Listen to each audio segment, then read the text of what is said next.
Hello friends, आज हमारा topic है मायोकार्डियल इंफार्क्शन या उसको हम हार्ट अटैक भी बोल सकते हैं। तो हमने अगले लेक्चर में हार्ट अटैक का फर्स्ट पार्ट पढ़ा था। आज हम हार्ट अटैक का सेकंड पार्ट पढ़ने वाले हैं। तो सेकंड पार्ट में हम हार्ट अटैक के साइन एंड सिम्टम पढ़ने वाले हैं। उसके बाद हार्ट अटैक का डायग्नोसिस मैनेजमेंट क्या होता है वो हम पढ़ेंगे। उसके बाद हार्ट अटैक का मेडिकल मैनेजमेंट और सर्जिकल मैनेजमेंट क्या होता है वो हम पढ़ने वाले हैं। तो हम स्टार्ट करते हैं साइन एंड सिम्टम से। तो कोई भी हार्ट अटैक वाला पेशेंट होता है, उसका most common sign and symptom होता है, उसका सिम्टम होता है चेस्ट पेन। कौन सा होता है? Chest pain.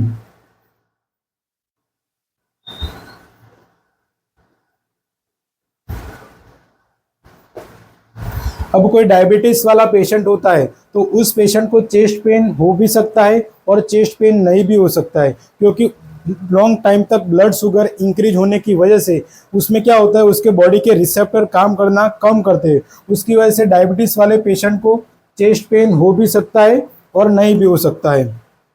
तो मोस्ट कॉमन सिम्टम कौन सा होता है? हार्ट अटैक वाले पेशेंट को चेस्ट पेन होता है। अब वो चेस्ट पेन कहाँ पर होता है? तो ये हमारी स्टर्नम बोन होती है। ये स्टर्नम बोन के पीछे स्लाइटली लेफ्ट साइड में पेन होता है। तो उसको हम क्या बोलते हैं? उसको हम बोलते हैं रेट्रोस्टर्नल या सबस्टर्नल। रेट्रोस्टर्नल या उसको हम सबस्टर्नल भी बोल सकते हैं।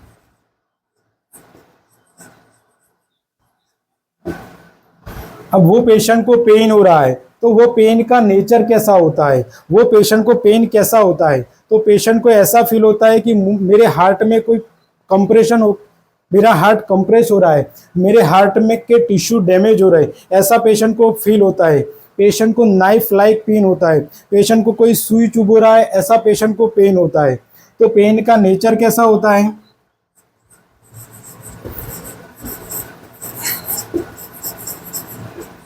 क्रशिंग और स्क्वीजिंग लाइक पेन होता है।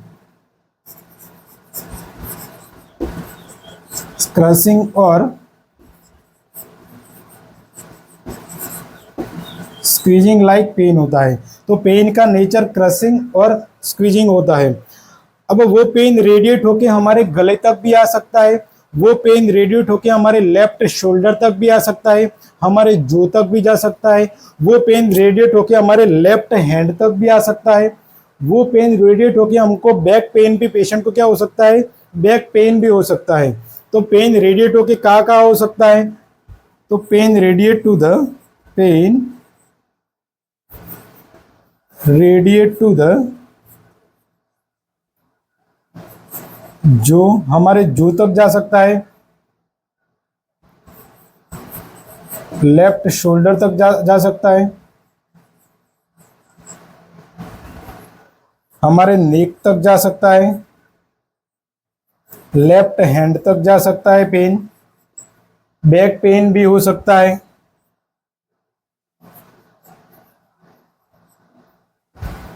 तो ये हमारा हार्ट अटैक वाले पेशेंट का मोस्ट कॉमन सिम्टम होता है। अब वो पेशेंट को पेन हो रहा है, वो पेन का टाइम ड्यूरेशन कितना होता है? तो वो पेन का टाइम ड्यूरेशन होता है मोर देन 10 मिनट। कितना होता है पेन ड्यूरेशन?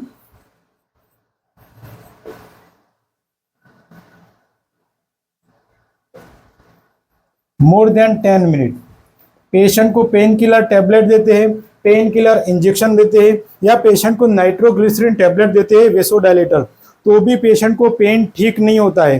पेशेंट को 10 मिनट से ज़्यादा पेशेंट को पेन रहा है तो हम सोच सकते हैं कि इस पेशेंट को कौन सा पेन हो सकता है? इस पेशेंट को हार्ट का पेन हो सकता है, इस पेशेंट को हार्ट अटैक का पेन हो सकता है। उसके बाद दूसरे साइन एंड सिम्टम कौन से हो सकते हैं? तो पेशेंट का जब डॉक्टर ब्लड प्रेशर चेक करते हैं तो ब्लड प्रेशर ज़्यादा भी देखने को मिल सकता है, मीन्स हाइपरटेंशन भी देखने को मिल सकता है। उसके बाद पेशेंट का ब्लड प्रेशर कम भी देखने को मिल सकता है, मीन्स हाइपोटेंशन भी देखने को मिल सकता है।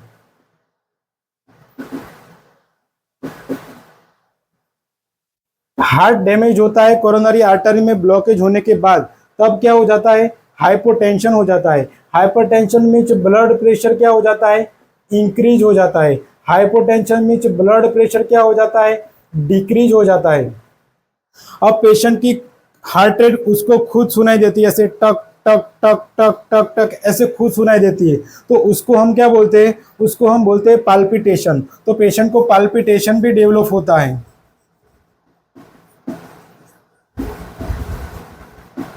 अब पेशेंट के कोरोनरी आर्टरी में, हार्ट के कोरोनरी आर्टरी में एक ब्लॉकेज हुआ है, उसकी वजह से क्या होता है, कार्डियक आउटपुट डिक्रीज हो जाता है। कार्डियक आउटपुट डिक्रीज हो जाएगा तो हमारे ब्लड फ्लो डिक्रीज हो जाएगा। ब्लड फ्लो डिक्रीज हो जाएगा तो बॉडी के टिश्यू तक ऑक्सीजन नहीं पहुंचेगा। अब बॉडी के टिश्यू तक ऑक्सीजन नहीं पहुंचेगा तो पेशेंट को क्या होगा, सांस लेने में दिक्कत आएगी, तो उसको हम बोलते हैं डिस्निया। तो पेशेंट को क्या डेवलप होता है, डिस्निया डेवलप होता है। ये डिस्निया क्या होता है, पेशेंट को सांस लेने में दिक्कत आएगी, उसको हम क्या बोलते हैं, डिफिकल्टी इन ब्रीथिंग पेशेंट को डेवलप होगा।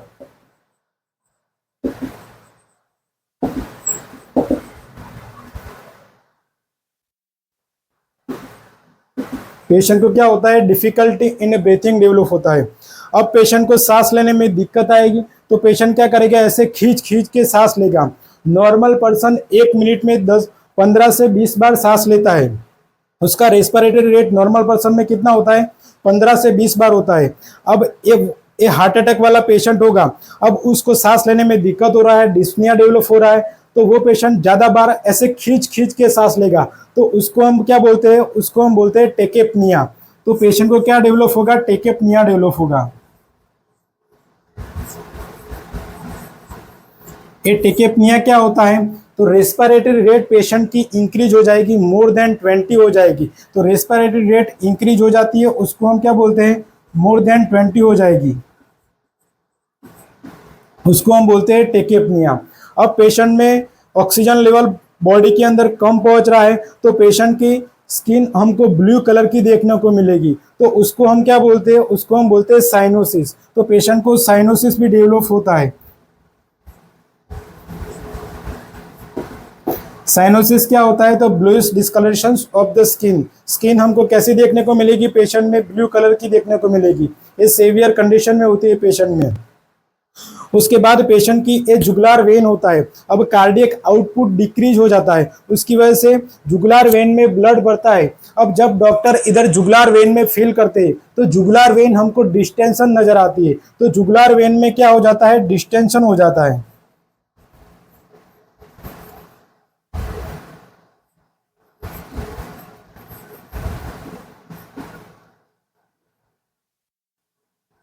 जुगुलार वेन में क्या हो जाएगा, डिस्टेंशन हो जाएगा। उसके बाद अदर साइन एंड सिम्टम हम देखें तो पेशेंट का कार्डियक आउटपुट डिक्रीज होता है, उसकी वजह से ब्लड फ्लो डिक्रीज हो जाता है। ब्लड फ्लो डिक्रीज हो जाएगा तो पेशेंट के किडनी तक क्या हो जाएगा, ब्लड कम पहुंचेगा, तो किडनी में क्या होगा, यूरिन आउटपुट कम बनेगा। यूरिन कम बनेगा, यूरिन कम बनेगा तो क्या हो जाएगा, पेशेंट का यूरिन डिक्रीज हो जाएगा। तो पेशेंट का यूरिन डिक्रीज हो जाता है तो उसको हम क्या बोलते हैं, ओलिगोयूरिया बोलते हैं।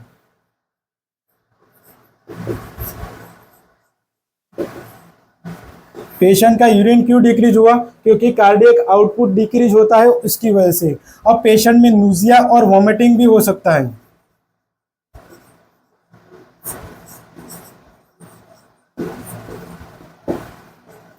अब ज्यादा पेशेंट सीवियर कंडीशन में है तो पेशेंट बातचीत करने में असमर्थ हो जाता है, पेशेंट का कॉन्शियस लेवल डिक्रीज हो जाता है, तो क्या डेवलप होता है, alternate level of the consciousness. Patient का कॉन्शियसनेस लेवल क्या हो जाता है, अल्टर हो जाता है, तो alternate level of the consciousness. अब कॉन्शियसनेस लेवल डिक्रीज हो जाएगा, पेशेंट बातचीत करने में असमर्थ हो जाता है, उसको हम क्या बोलते हैं, डिसओरिएंटेशन। तो पेशेंट में क्या डेवलप होता है, डिसओरिएंटेशन भी डेवलप होता है।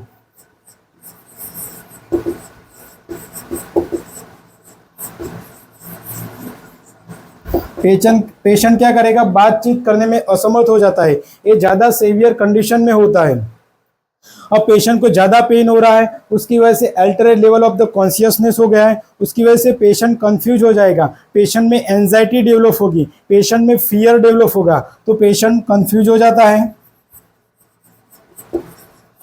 पेशेंट में एंजाइटी डेवलप होती है और पेशेंट में फियर डेवलप होता है। पेशेंट क्या होता है, डर जाता है कि ज़्यादा पेन की वजह से। उसके बाद दूसरे साइन एंड सिम्टम, पेशेंट की हम स्किन टच करें तो पेशेंट की स्किन हमको कूल एंड काल्मी देखने को मिल सकती है, पेशेंट की स्किन हमको बहुत ठंडी देखने को मिल सकती है। तो पेशेंट की स्किन कैसी देखने को मिलेगी, कूल देखने को मिलेगी। उसके बाद पेशेंट एक्सेसिव स्वेटिंग हो जाता है।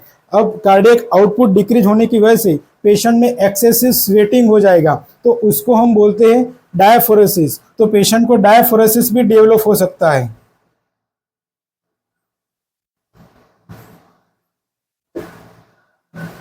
तो ये हमारे होते हैं हार्ट अटैक के साइन एंड सिम्टम। कोई भी पेशेंट हार्ट अटैक वाला हमारे पास आएगा तो पेशेंट क्या कंप्लेन करेगा, मुझे चेस्ट पेन हो रहा है, ऐसे कंप्लेन करेगा। चेस्ट पेन कहाँ पर होता है, इस स्टर्नम बोन होती है, स्टर्नम बोन के पीछे, उसको हम बोलते हैं रेट्रोस्टर्नल या सबस्टर्नल, स्लाइटली लेफ्ट साइड होता है। अब वो पेन का नेचर कैसा होता है, पेशेंट को लगेगा कि मुझे कोई कोई सुई चुभ रहा है, ऐसा पेशेंट को लगेगा। नाइफ लाइक पेन भी हो सकता है, क्रशिंग पेन भी होता है और स्क्वीजिंग पेन भी हो सकता है। अब वो पेन रेडिएट होकर हमारे गले तक भी पेशेंट को पेन होता है, पेशेंट को लेफ्ट शोल्डर तक भी पेन हो सकता है, पेशेंट को पूरे लेफ्ट हैंड तक भी पेन हो सकता है और पेशेंट को बैक पेन भी हो सकता है। तो ये हमारा मोस्ट कॉमन साइन होता है चेस्ट पेन। दूसरे साइन एंड सिम्टम में पेशेंट को क्या होता है, पेशेंट का ब्लड प्रेशर ज़्यादा मिलता है तो हाइपरटेंशन भी देखने को मिल सकता है, पेशेंट का ब्लड प्रेशर डिक्रीज हो जाता है तो हाइपोटेंशन भी देखने को मिल सकता है, पेशेंट में खुद के हार्ट रेट खुद सुनाई देते हैं पेशेंट को, तो उसको हम बोलते हैं पाल्पिटेशन, तो पाल्पिटेशन भी डेवलप हो सकता है। पेशेंट को सांस लेने में दिक्कत होती है क्योंकि कार्डियक आउटपुट डिक्रीज हो जाता है, क्योंकि ऑक्सीजन लेवल हमारी बॉडी के अंदर, पेशेंट की बॉडी के अंदर डिक्रीज हो जाता है, उसकी वजह से पेशेंट डिस्निया हो जाता है, डिफिकल्टी इन ब्रीथिंग डेवलप होता है, उसकी वजह से पेशेंट ऐसे खींच खींच के सांस लेता है, मोर देन 20 बार सांस लेता है, तो उसको हम बोलते हैं टेकेपनिया। तो पेशेंट में टेकेपनिया भी डेवलप होता है, वो क्या होता है, रेस्पिरेटरी रेट मोर देन 20 हो जाती है। पेशेंट की स्किन ब्लू कलर की देखने को मिलती है, मीन साइनोसिस भी डेवलप हो सकता है। पेशेंट में जुगुलार वेन में डिस्टेंशन होता है, तो जुगुलार वेन हमको डिस्टेंशन भी देखने को मिलती है। पेशेंट का कॉन्शियस लेवल डिक्रीज हो जाता है तो एल्टरेड लेवल ऑफ द कॉन्शियसनेस होता है। पेशेंट में न्यूजिया और वॉमिटिंग भी हो सकता है, पेशेंट का यूरिन आउटपुट डिक्रीज भी मिल सकता है, पेशेंट डिसओरिएंटेशन भी हो जाता है, पेशेंट बातचीत करने में असमर्थ हो जाता है, पेशेंट की स्किन कूल देखने को मिल सकती है, पेशेंट में कन्फ्यूजन, एंजाइटी, फियर भी देखने को मिल सकता है, पेशेंट में डायफोरेसिस भी देखने को मिल सकता है, पेशेंट की पल्स रेट हमको ज़्यादा भी देखने को मिल सकते हैं और कम भी देखने को मिल सकते हैं। तो पेशेंट को पल्स रेट ज़्यादा देखने को मिलेगी तो उसको हम बोलते हैं टेकीकार्डिया, और पेशेंट के पल्स रेट हमको कम देखने को मिलेंगे उसको हम बोलते हैं ब्रेडी कार्डिया। तो टेकीकार्डिया और ब्रेडीकार्डिया भी डेवलप होता है। ब्रेडीकार्डिया क्यों डेवलप होता है, जब हार्ट में डैमेज हो जाता है, हार्ट के टिश्यू डैमेज हो जाते हैं, उसकी वजह से हार्ट काम करना कम करता है, उसकी वजह से ब्रेडीकार्डिया भी डेवलप होता है। तो ये हमारे होते हैं साइन एंड सिम्टम। अब हम पढ़ेंगे साइन एंड सिम्टम के बाद पेशेंट में डायग्नोसिस कैसे करेंगे, पेशेंट का डायग्नोसिस मैनेजमेंट क्या होता है वो हम पढ़ेंगे। अब हम पढ़ने वाले हैं हार्ट अटैक का डायग्नोसिस क्या होता है।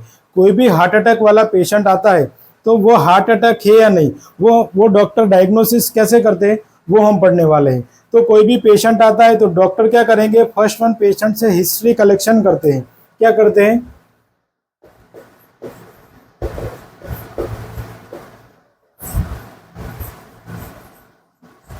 हिस्ट्री कलेक्शन करते हैं। हिस्ट्री कलेक्शन में डॉक्टर क्या करते हैं, पेशेंट से इंफॉर्मेशन कलेक्शन करते हैं। इंफॉर्मेशन में पेशेंट की पास्ट हिस्ट्री क्या होती है, पेशेंट की प्रेजेंट हिस्ट्री क्या होती है वो कलेक्शन करते हैं। एग्जाम्पल से पेशेंट में कोई अल्कोहलिक है या नहीं, पेशेंट कोई स्मोकर है या नहीं, पेशेंट में कोई डायबिटीज़ की कोई प्रॉब्लम है या नहीं, पेशेंट में कोई ब्लड प्रेशर की टैबलेट ले रहा है या ब्लड प्रेशर की कोई प्रॉब्लम है या नहीं, वैसे इंफॉर्मेशन करते हैं। पेशेंट में ज़्यादा सीवियर कंडीशन है तो पेशेंट के फैमिली मेम्बर से इंफॉर्मेशन कलेक्शन करते हैं। उसके बाद डॉक्टर क्या करेंगे, पेशेंट के फिजिकल एग्जामिनेशन करते हैं। क्या करते हैं, पेशेंट में फिजिकल एग्जामिनेशन करते हैं। फिजिकल एग्जामिनेशन में पेशेंट का ब्लड प्रेशर चेक करते हैं, पेशेंट का पल्स रेट कितना है, पेशेंट का रेस्पिरेटरी रेट कितना है, पेशेंट की स्किन कूल है या नहीं वो चेक करते हैं, पेशेंट में डायफोरेसिस डेवलप है या नहीं, ऐसे पेशेंट का हेड टू टॉय एग्जामिनेशन करते हैं। अब फिजिकल एग्जामिनेशन में डॉक्टर को ऐसा लगेगा कि इस पेशेंट को कोई हमने आगे साइन एंड सिम्टम पढ़े, उसमें से कोई साइन एंड सिम्टम है, तो डॉक्टर क्या करेंगे, एक रिपोर्ट कराते हैं जिसका नाम है ईसीजी, इलेक्ट्रोकार्डियोग्राम। हमारे हार्ट की इलेक्ट्रिकल एक्टिविटी को हमें पता लगता है ईसीजी से। तो ईसीजी जब कराते हैं तो उसमें हमें एसटी एलिवेशन, हार्ट अटैक है पेशेंट में तो एसटी एलिवेशन भी देखने को मिल सकता है और एसटी डिप्रेशन भी देखने को मिल सकता है। ऐसे एसटी एलिवेशन भी देखने को मिल सकता है और ऐसे एसटी डिप्रेशन भी देखने को मिलता है। ये हमने पहले लेक्चर में पढ़ा था।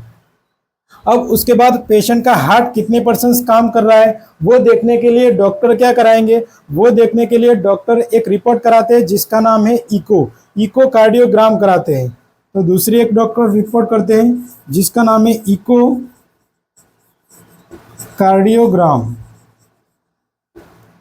उसके बाद अदर ब्लड की रिपोर्ट कराते हैं जिसमें आता है कार्डियक मार्कर।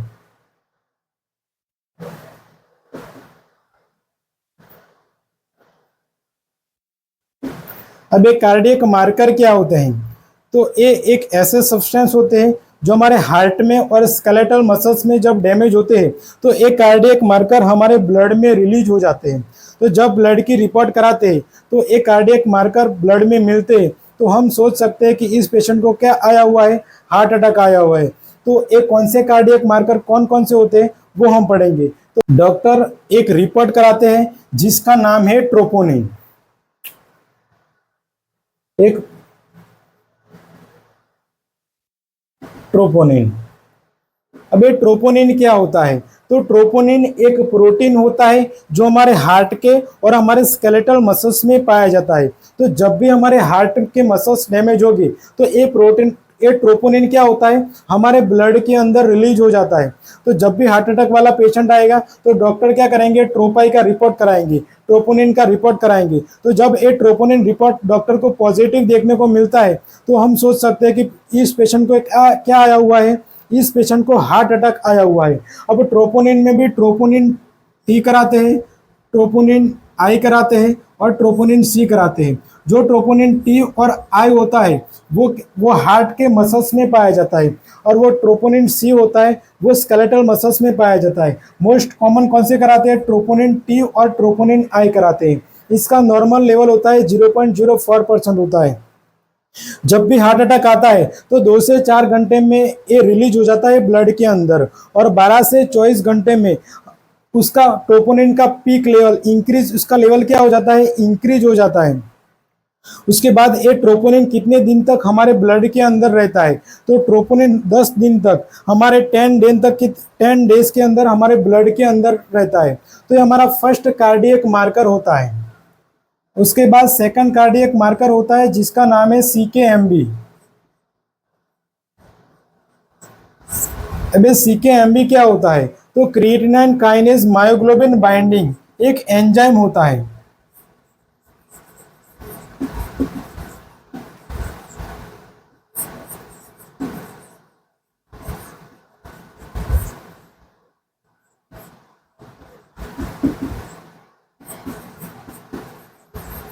ये क्या होता है, एक एंजाइम होता है। CKMB क्या होता है, एक एंजाइम होता है।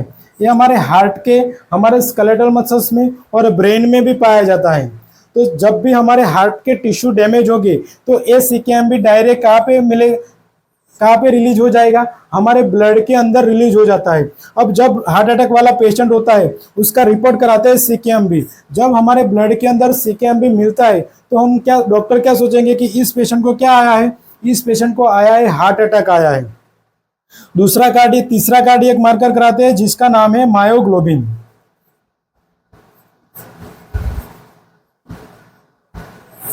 मायोग्लोबिन भी एक प्रोटीन होता है जो हमारे हार्ट के, हमारे स्केलेटल मसल्स में पाया जाता है। तो मायोग्लोबिन कोई स्पेसिफिक रिपोर्ट नहीं है, लेकिन मायोग्लोबिन भी करा सकते हैं। तो ये हमारे डायग्नोसिस में रिपोर्ट होते हैं कार्डियक मार्कर। अब दूसरी रिपोर्ट कौन कौन से होते हैं वो हम पढ़ेंगे।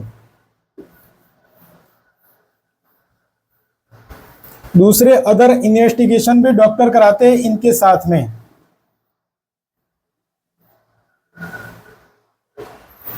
अदर रूटीनली इन्वेस्टिगेशन कराते हैं, उसमें डॉक्टर लिपिड प्रोफाइल कराते हैं, पेशेंट में कोलेस्ट्रॉल लेवल कितना है वो देखने के लिए। तो लिपिड प्रोफाइल कराते हैं, कोलेस्ट्रॉल लेवल कितना है वो चेक करने के लिए।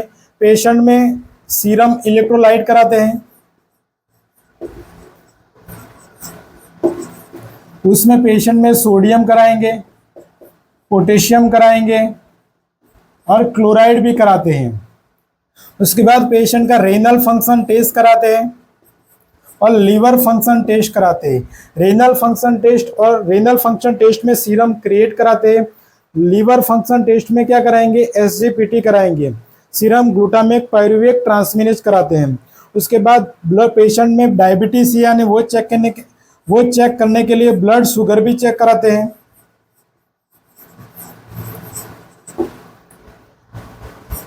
उसके बाद सीबीसी भी कराते हैं, कंप्लीट ब्लड काउंट भी कराते हैं।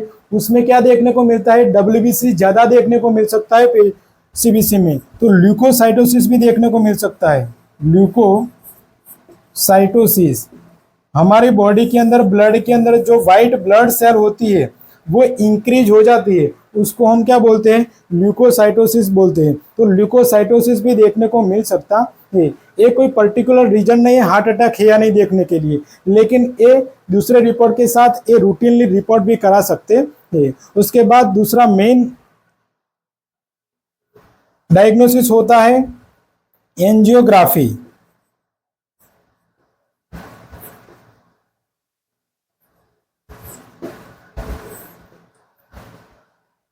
अब ये एंजियोग्राफी ऐसा टेस्ट होता है जिसकी वजह से पेशेंट की हार्ट की कोरोनरी आर्टरी में कितने % ब्लॉकेज है, कितना ब्लॉकेज है वो हमें पता लगता है। तो एंजियोग्राफी एक ऐसी प्रोसीजर होती है जो क्या करते हैं, पेशेंट में फीमोरल आर्टरी से और रेडियल आर्टरी से एक कैथेटर इंसर्ट करते हैं। उस कैथेटर हमारे एओर्टा के थ्रू हमारी कोरोनरी आर्टरी तक जाता है।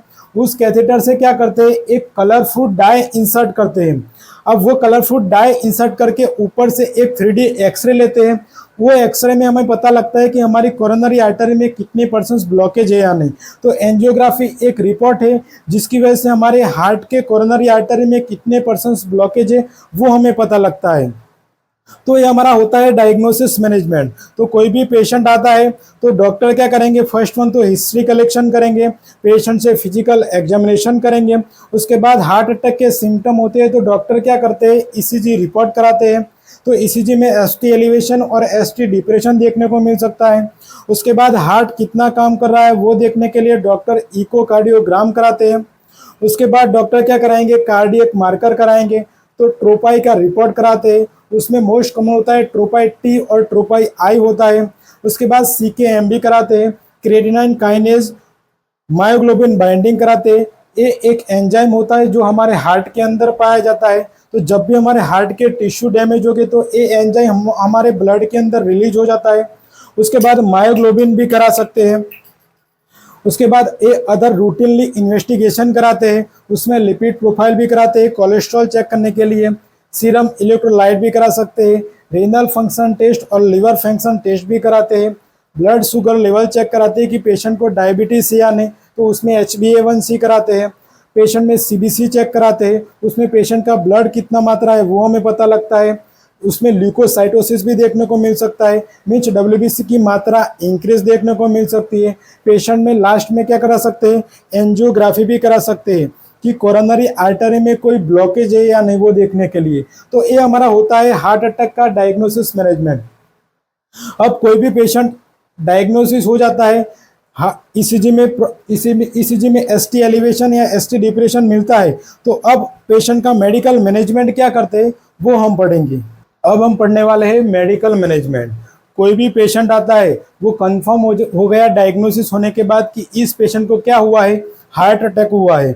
अब हार्ट अटैक हुआ है तो उसका मेडिकल मैनेजमेंट क्या होता है वो हम पढ़ने वाले हैं। तो पेशेंट को क्या हो रहा है, ज़्यादा सीवियर कंडीशन में पेशेंट को सांस लेने में प्रॉब्लम हो रही है, पेशेंट को डिफ़िकल्टी इन ब्रीथिंग हो रही है, डिस्निया डेवलप हो रहा है, टेकेपनिया डेवलप हो रहा है, तो पेशेंट को फर्स्ट वन देंगे ऑक्सीजन थेरापी। क्या देते हैं, पेशेंट को ऑक्सीजन थेरापी देते हैं, पेशेंट को ऑक्सीजन प्रोवाइड करते हैं। ऑक्सीजन 3 लीटर तक देते हैं, किससे, नेजल कैन्युला से।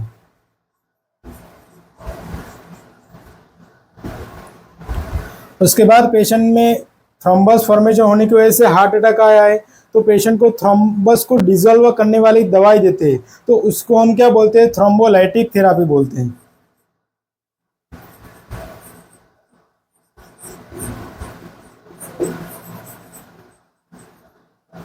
अब थ्रोम्बोलाइटिक में भी कौन से इंजेक्शन देते हैं पेशेंट को, तो पेशेंट को देते हैं स्ट्रेप्टोकाइनेस देते हैं,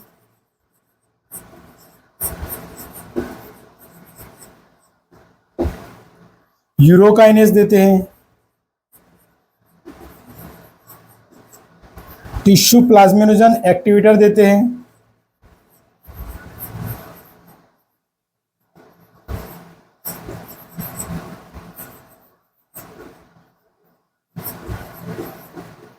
ये सब थ्रोम्बस को डिसॉल्व करने के लिए देते हैं। किसके लिए देते हैं, जो हमारे कोरोनरी आर्टरी में थ्रोम्बस बना है उस थ्रोम्बस को क्या करेंगे, डिसॉल्व करते हैं। क्लॉट या थ्रोम्बस को क्या करते हैं, डिसॉल्व करते हैं। एक इस इंजेक्शन को देने का रूट कौन सा होता है, तो आईवी एडमिनिस्टर करते हैं।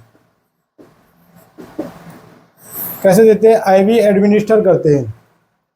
उसके बाद पेशेंट में थ्रोम्बस फॉर्मेशन ना हो वो प्रिवेंट करने के लिए एंटीकोएगुलेशन भी दे सकते हैं, तो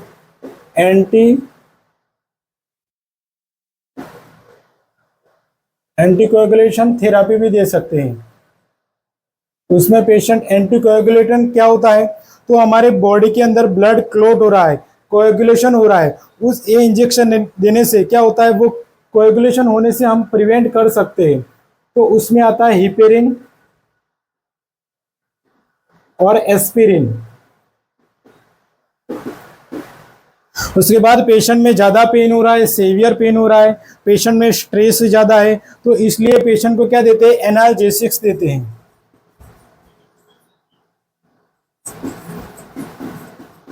एनाल्जेसिक्स में इंजेक्शन देते हैं morphine sulphate.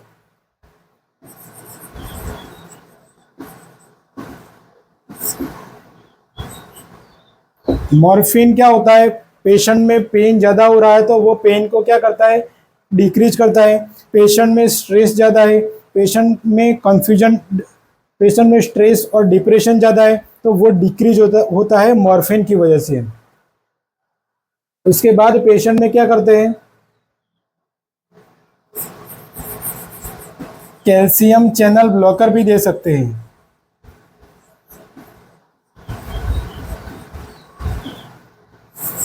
Calcium channel blocker, जो हमारे हार्ट में जो कैल्शियम रिसेप्टर चैनल के जो रिसेप्टर होते हैं वो ब्लॉक होते हैं और वो ब्लड प्रेशर को क्या करते हैं, डिक्रीज करते हैं। तो कैल्शियम चैनल ब्लॉकर में क्या देंगे, एम्लोडिपाइन। और पेशेंट को बीटा ब्लॉकर भी दे सकते हैं टैबलेट। बीटा ब्लॉकर क्या करते हैं,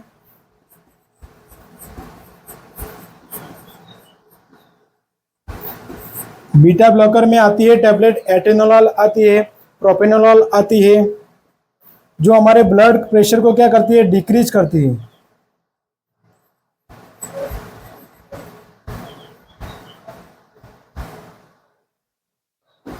ये हमारे ब्लड प्रेशर को क्या करती है, डिक्रीज करती है। तो ये जो बीटा ब्लॉकर होती है, जो हमारे हार्ट के अंदर बीटा रिसेप्टर होते हैं उस रिसेप्टर को ब्लॉक करती है, उसकी वजह से हमारा ब्लड प्रेशर क्या हो जाता है, डिक्रीज हो जाता है। उसके बाद हम ऐसी इनिबिटर भी दे सकते हैं, एंजियोटेंसिन कन्वर्टिंग एंजाइम जो होता है उसको इनिबिट करने वाली दवाई भी दे सकते हैं।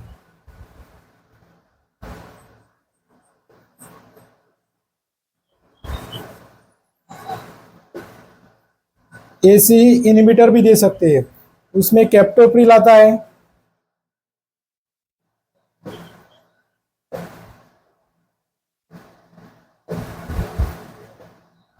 रेमिप्रिल आता है,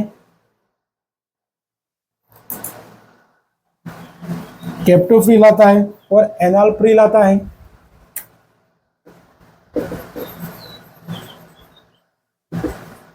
ये हमारी होती है एंजियोटेंसिन कन्वर्टिंग एंजाइम को इनहिबिट करने वाली दवाई होती है, जो ब्लड प्रेशर को हमारे डिक्रीज करती है। तो कोई भी हार्ट अटैक वाला पेशेंट आएगा तो उसका मेडिकल मैनेजमेंट में फर्स्ट वन तो क्या करेंगे, पेशेंट को ऑक्सीजन प्रोवाइड करेंगे। नेजल कैनुला से 3 लीटर तक पेशेंट को ऑक्सीजन देंगे।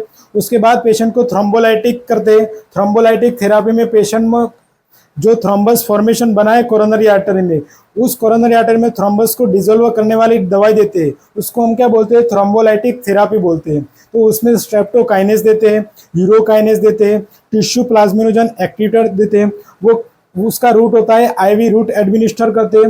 वो क्या करता है, हमारे जो थ्रोम्बस और क्लॉट बना है उसको क्या करते हैं, डिसॉल्व कर देते हैं। अब पेशेंट में एसी इनहिबिटर भी देते हैं, उसमें कैप्टोप्रिल और एनालोप्रिल भी आ सकता है, जो हमारे ब्लड प्रेशर को डिक्रीज करती है। उसमें एंटी कोएगुलेशन थेरापी पेशेंट को दे सकते हैं। वो जो हमारे जो कोएगुलेशन हो रहा है ब्लड, उसको प्रिवेंट करने के लिए पेशेंट में हिपेरिन और एस्पिरिन देते हैं। उसके बाद पेशेंट में ज़्यादा पेन हो रहा है तो पेशेंट को एनाल्जेसिस भी दे सकते हैं। पेशेंट को नाइट्रोग्लिसरीन भी टैबलेट देते हैं, जो वेसोडाइलेटर होती है। पेशेंट को क्या करते हैं, नाइट्रोग्लिसरीन एंड टीजी, वो क्या करती है, वेसल्स को डायलेट करती है, वेसोडाइलेटर। एनटीजी भी होती है नाइट्रोग्लिसरीन, जो वेसोडाइलेटर होती है, जो एनटीजी सबलिंगुअल भी दे सकते हैं। उसके बाद पेशेंट में पेन किलर में मॉर्फिन सल्फेट भी देते हैं, जो एंजाइटी को डिक्रीज करती है और पेशेंट की पेन को डिक्रीज करता है। पेशेंट में ब्लड प्रेशर ज़्यादा है तो कैल्शियम चैनल भी देते हैं, बीटा ब्लॉकर भी देते हैं। कैल्शियम चैनल में एमरोडिपाइन भी दे सकते हैं और बीटा ब्लॉकर में एटेनोलॉल और प्रोपेनोलॉल भी दे सकते हैं। तो ये हमारा होता है मेडिकल मैनेजमेंट। अब हम पढ़ेंगे कि कोई भी पेशेंट मेडिकल मैनेजमेंट से ठीक नहीं हो रहा है, ठीक नहीं हो सकता है, तो पेशेंट को क्या करते हैं, सर्जिकल मैनेजमेंट करते हैं। तो अब हम इसके बाद हम पढ़ेंगे सर्जिकल मैनेजमेंट क्या होता है। हमने आगे पढ़ा मेडिकल मैनेजमेंट, अब हम पढ़ने वाले हैं सर्जिकल मैनेजमेंट। कोई भी हार्ट अटैक वाला पेशेंट होता है वो मेडिकल मैनेजमेंट से ठीक नहीं होता है, तो डॉक्टर उसका क्या करते हैं, सर्जिकल मैनेजमेंट करते हैं। अब सर्जिकल मैनेजमेंट में क्या करेंगे, तो हमने आगे पढ़ा था एंजियोग्राफी। एंजियोग्राफी में क्या करते हैं, हमारी रेडियल आर्टरी पेशेंट की क्या करते हैं, रेडियल आर्टरी से या पेशेंट की फीमोरल आर्टरी से एक कैथेटर इंसर्ट करते हैं। वो कैथेटर एओर्टा तक जाता है। कहाँ तक जाता है, वो कैथेटर एओर्टा तक जाता है। अब वो कैथेटर से एक कलरफुल डाई इंसर्ट करते हैं और ऊपर से एक एक्सरे लेते हैं। तो कोरोनरी आर्टरी में ब्लॉकेज है या नहीं हमें पता लगता है। क्या होता है, कोरोनरी आर्टरी में इतने परसेंट ब्लॉकेज आता है, ये कोरोनरी आर्टरी में ब्लॉकेज आता है।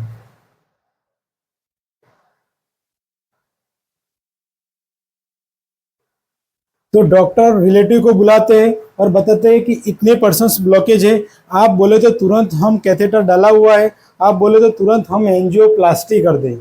अब ये एंजियोप्लास्टी क्या होता है, तो उसको हम बोलते हैं परक्यूटेनियस ट्रांसल्यूमिनल कोरोनरी एंजियोप्लास्टी बोलते हैं। अब डॉक्टर ने क्या किया हुआ है, एक कैथेटर डाला हुआ है, उस कैथेटर के साथ एक बलून होता है। एक कोरोनरी आर्टरी है, एक कोरोनरी आर्टरी में इधर, एक कोरोनरी आर्टरी इधर हम ड्रॉ करके देखें तो एक कोरोनरी आर्टरी है, इधर एथेरोस्क्लेरोसिस हुआ है, ये एथेरोस्क्लेरोसिस हुआ है। तो डॉक्टर क्या करते हैं, एंजियोप्लास्टी में एक कैथेटर इंसर्ट करते हैं। वो कैथेटर में क्या होता है, एक बलून होता है, ये इधर क्या होता है, एक बलून होता है। वो बलून को ऐसे इन्फ्लेट कर देते हैं। क्या कर देते हैं, वो बलून को ऐसे इन्फ्लेट कर देते हैं, जो ये एथेरोस्क्लेरोसिस है, जो ये प्लेक फॉर्मेशन बना है, वो क्या हो जाता है, वो कंप्रेशन हो जाता है। ये प्लेक फॉर्मेशन क्या हो जाता है, ये कंप्रेशन हो जाता है। ऐसे प्लेक फॉर्मेशन ऐसे कंप्रेशन हो जाता है।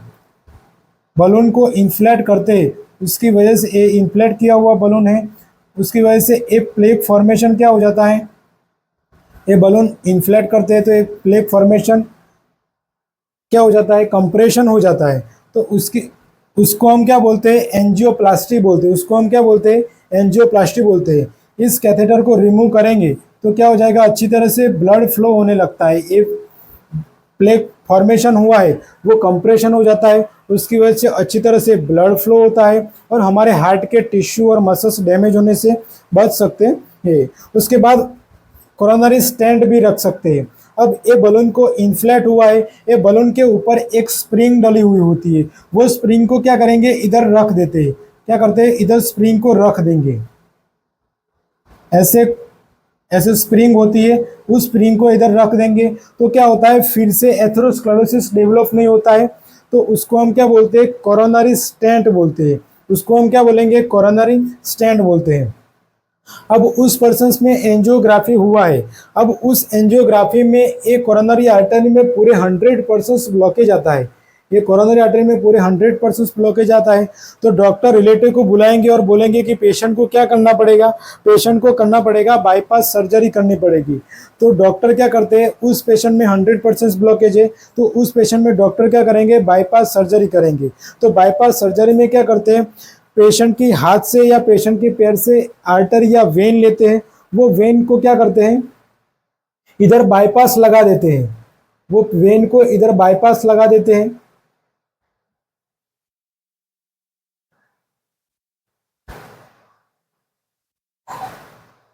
इधर ब्लॉकेज होते हैं, वो वेन को बाईपास लगा देते हैं, उसकी वजह से अच्छी तरह से ब्लड फ्लो होने लगता है। वो इधर भी लगा सकते हैं तो अच्छी तरह से ब्लड फ्लो होने लगता है और हमारे हार्ट के टिश्यू और मसल्स क्या होते हैं, डैमेज होने से प्रिवेंट कर सकते हैं। तो इसको हम क्या बोलते हैं, बाईपास सर्जरी। इसको हम क्या बाईपास लगा देते हैं, उसको हम बोलते हैं बाईपास सर्जरी बोलते हैं। तो ये हमारी होता है सर्जिकल मैनेजमेंट। तो एंजियोप्लास्टी भी कर सकते हैं, कोरोनरी स्टेंट भी साथ में रख सकते हैं और बाईपास सर्जरी भी कर सकते हैं। तो ये हमारा होता है सर्जिकल मैनेजमेंट। तो इधर हमारा हार्ट अटैक का लेक्चर इधर फिनिश होता है।